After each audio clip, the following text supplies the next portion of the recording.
In this episode, we're going to make oversight agencies feel less like a vague threat and more like a predictable part of the privacy landscape. Because a privacy program becomes much easier to manage when you understand who can ask questions and what those questions can turn into. People studying for the Certified Information Privacy Manager, CIPM, exam often hear about regulators and assume it is all the same thing, like one giant privacy police department that appears only after a disaster.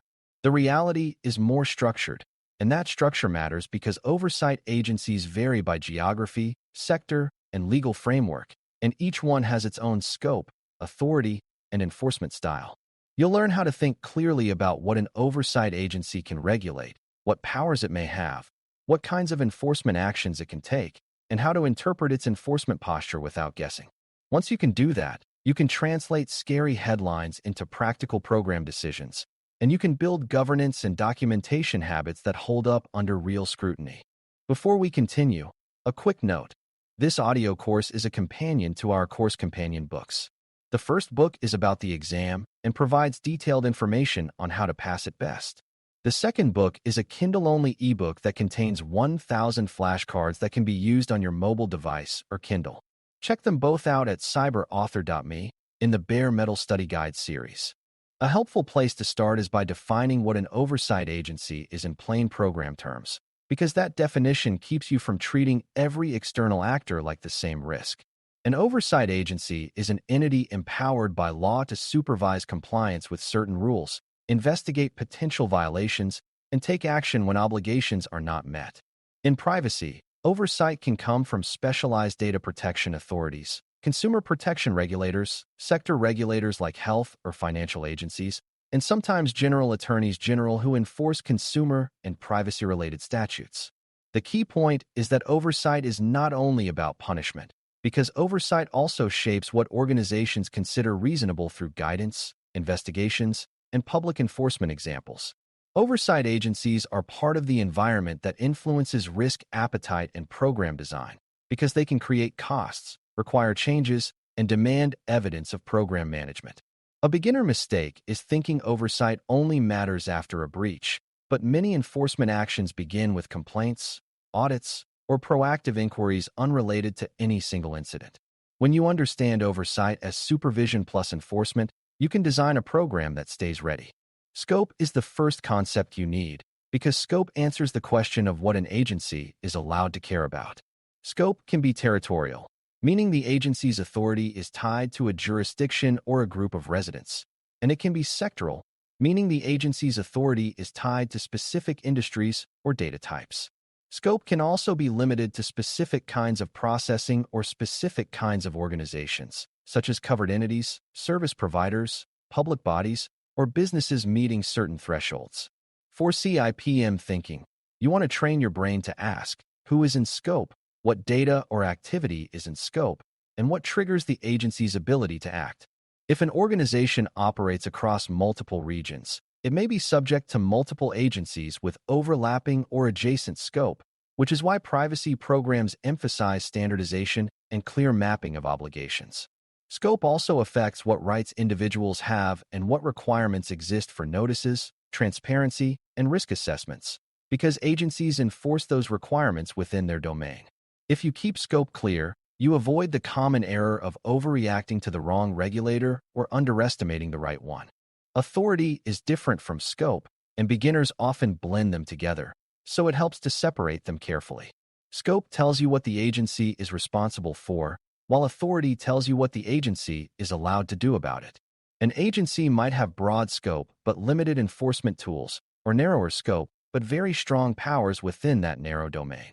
Authority can include the power to request information, compel documents, conduct audits, interview personnel, order corrective actions, impose fines, or refer matters for prosecution in more severe contexts.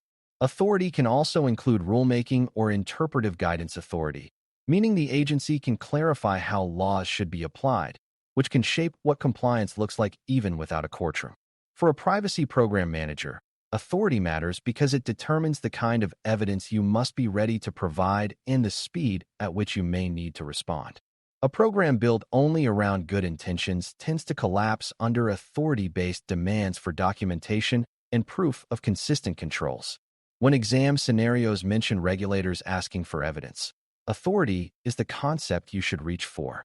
Enforcement powers often feel intimidating, so it is useful to categorize them by the kind of impact they create, rather than by legal jargon.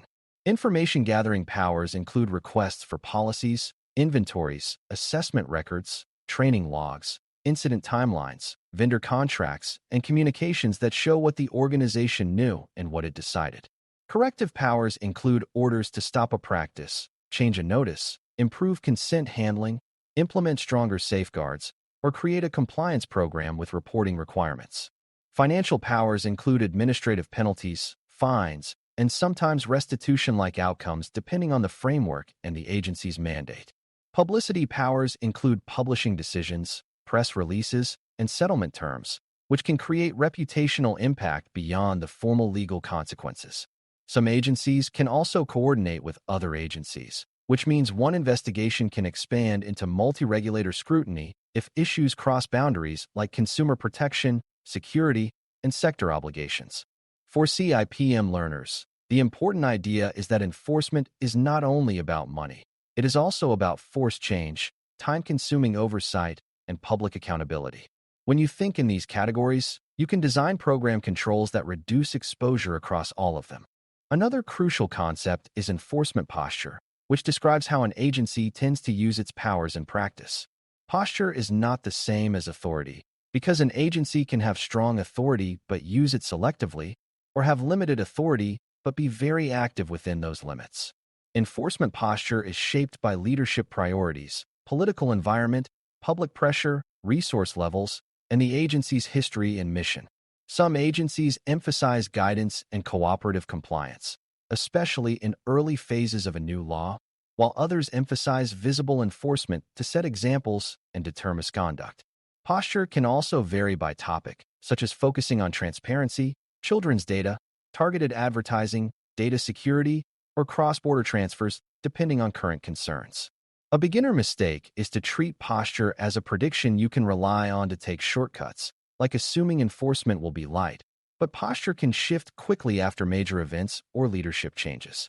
The correct program mindset is to observe posture to prioritize controls and communications, not to gamble on noncompliance. The exam tends to reward the idea that posture informs risk-based focus, while compliance remains the baseline. Complaints are one of the most common triggers for oversight, and understanding how complaints work helps you see why operational discipline matters. Many agencies accept complaints from individuals who believe their rights were violated, their data was mishandled, or the organization's practices were misleading. Complaints can arrive because a person could not get a clear answer about what data was collected, because a deletion request was ignored, or because targeted advertising felt surprising and intrusive. Even if a complaint seems small, an agency may use it to spot patterns, and patterns are what turn a single issue into a broader investigation. This is why rights request handling, transparency practices, and customer support coordination are not just customer service. They are compliance and risk controls. A mature privacy program treats complaints as signals that help improve clarity and reduce future risk, because the fastest path to enforcement is repeated unresolved friction with individuals. The exam often expects you to recognize that a well-run program has intake, triage, documentation, and follow-up processes for complaints, even when no regulator is involved yet. Good complaint handling protects trust and reduces escalation. Audits and proactive inquiries are another major path to oversight, especially in sectoral environments and in industries where regulators expect ongoing supervision. In some contexts, an agency can conduct audits to verify compliance, which can include reviewing program documentation, interviewing key roles, and testing whether operational processes actually work as described. Even when audits are not routine, agencies may issue questionnaires or information requests after public incidents in the industry, using those events as a reason to examine similar organizations. A privacy program that has a clear charter, defined roles, documented assessments, and measurable controls can respond calmly, because the evidence is already produced by normal operations. A program that relies on informal habits often scrambles, and scrambling produces inconsistent answers, which can deepen scrutiny. This is why the CIPM mindset emphasizes readiness as a steady state, not an emergency mode you enter only when a letter arrives.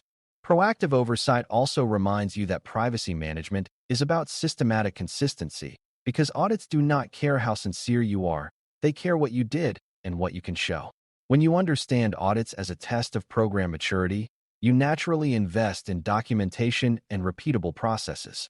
Different oversight agencies also coordinate in ways that matter for program planning, and beginners often underestimate this because they picture a single regulator acting alone. Coordination can happen when a privacy issue also involves security controls, consumer deception, financial harm, or sector obligations, which can draw in multiple regulators with different mandates.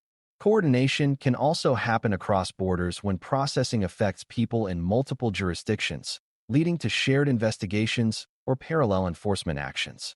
For a privacy program manager, this means you should avoid building controls that satisfy only one narrow lens, because real oversight often evaluates practices across multiple dimensions like transparency, fairness, data security, and rights handling. It also means incident response planning should include not only technical containment and internal recovery, but also regulatory communication readiness, because multiple agencies may ask questions at once. Coordinated oversight increases the value of consistent language and consistent evidence, because inconsistent statements to different regulators can create additional risk. The exam tends to reward answers that emphasize cross-functional coordination and documentation, because those are the tools that hold up when oversight becomes complex. Thinking about coordination pushes you toward building a privacy program as an enterprise system rather than a compliance checklist. It is also important to understand that oversight agencies can influence compliance not only through enforcement actions, but through guidance, which is why privacy programs track regulatory communications even when no investigation is happening. Guidance can include interpretive statements, best practice expectations, FAQs, and published enforcement summaries that show what behaviors regulators treat as problematic. Guidance does not always have the same binding force as a statute, but it can shape what is considered reasonable and can signal what will be prioritized in enforcement.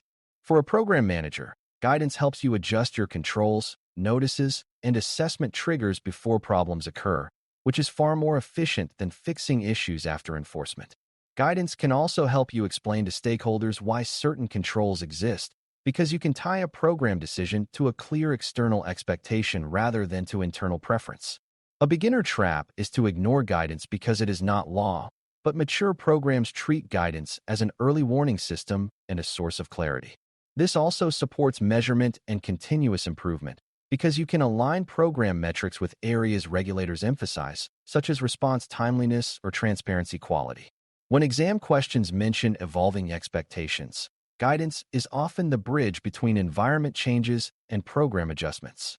From a program design perspective, one of the most valuable habits is to translate oversight concepts into concrete readiness practices, because readiness is how you reduce risk across scope, authority, and posture.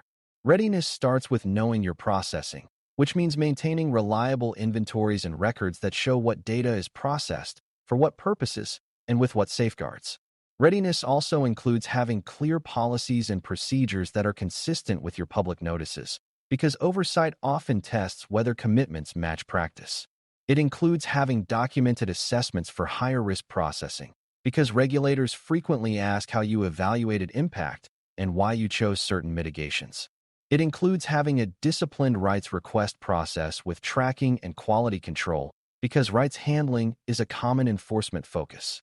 It also includes vendor oversight documentation, because third parties are a frequent source of surprises and regulators often ask how you controlled external processing. None of this requires fancy tools and concept. It requires consistent processes and clear accountability.